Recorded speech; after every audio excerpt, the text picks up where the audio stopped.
జై ప్రజాపాలన, జై ప్రజాపాలన.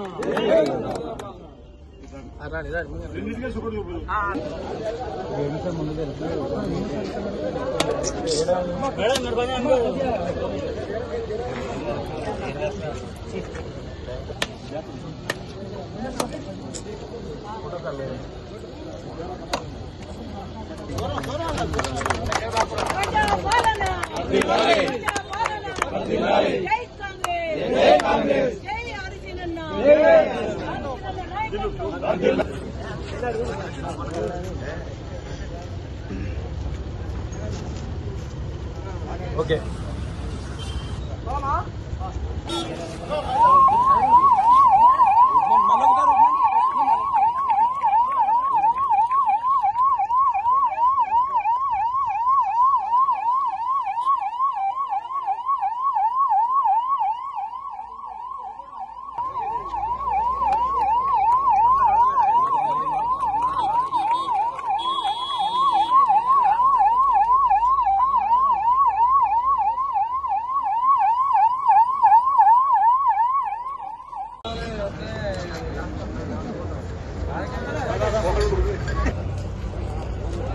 Okay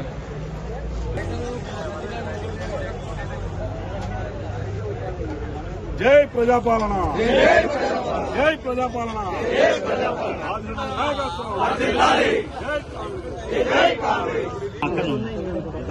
temple కూడా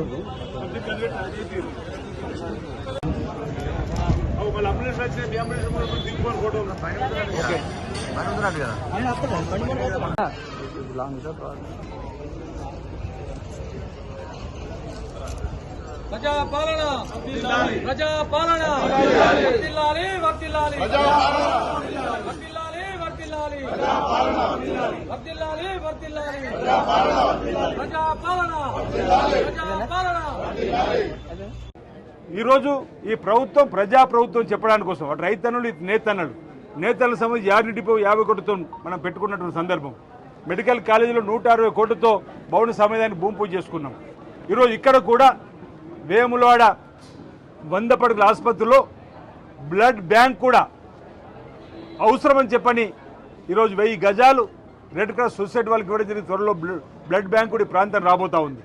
ఈ ప్రాంతంలో ఏవేవి అవసరాలు ఉన్నాయో వాటన్నిటిని కూడా తీర్చే బాధ్యత గౌరవ ముఖ్యమంత్రి రేవంత్ రెడ్డి గారి నాయకత్వంలో మేము చేస్తున్నమాట ఈ సందర్భంగా చెప్తూ, నేటికి సంవత్సరం అవుతుంది ఇక్కడ నేను ఎమ్మెల్యేగా గెలుపొంది. గౌరవ ముఖ్యమంత్రి గారు రేవంత్ రెడ్డి గెలుపొంది సర్కార్ వచ్చి సంవత్సరం అవుతుంది. ఈ సంవత్సర కాలంలోనే ఈ ప్రాంత ప్రజలు, ఈ జిల్లా ప్రజలు ఎదురు చూస్తున్న ప్రతి పనిని ఇంచుమించు 90% పనుల్ని ఈరోజు మంజూరు రూపంలో తీసుకొని రావడం జరిగింది. త్వరలో నా పనులను కూడా ప్రారంభం కాబోతాయన్నమాట.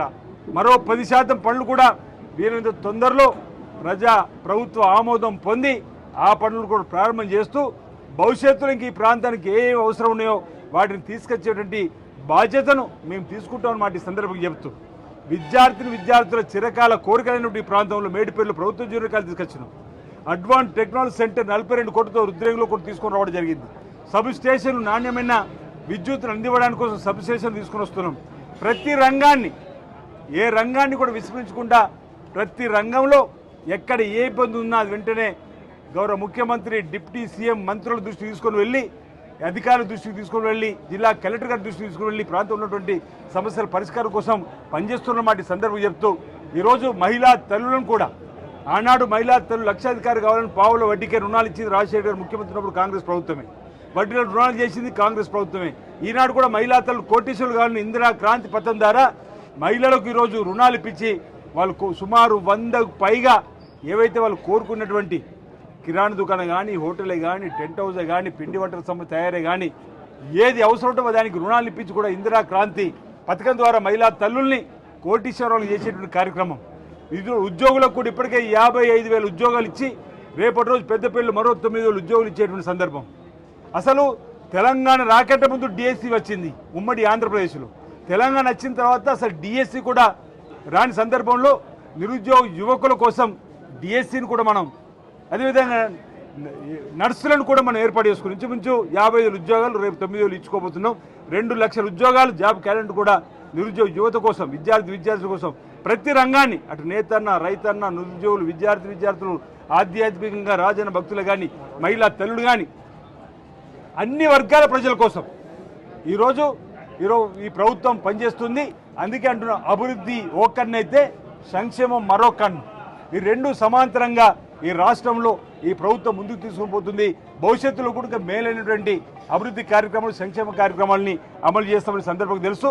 సంవత్సర కాలం పాటు జరిగినటువంటి ఈ విజయోత్సవ సభలో 7, 8, 9వ తేదీన తెలంగాణ తల్లి విగ్రహాన్ని ఈరోజు సచివాలయం లోపల ఏర్పాటు చేసుకోబోతున్నాం. పెద్ద ఎత్తున నెక్లెస్ రోడ్లో